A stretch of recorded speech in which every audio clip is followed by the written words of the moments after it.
పాపని చూసి పల్సు పడిపోయింది మనోనికి. అరే అమ్మాయిలు అయస్కాంతం లాంటి వాళ్ళు అట్రాక్ట్ చేస్తుంటారు, మనం అతుక్కోకూడదు. వర్షం పడేంత వరకే బాగుంటుంది, పడిన తర్వాత పెంట పెంటే.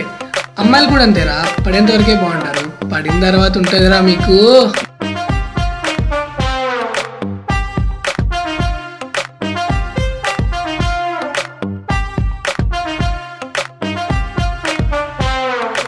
ఎదురింట్లో దేవతను పెట్టుకొని డివేట్ అవ్వకుండా ఎలా ఉన్నారా?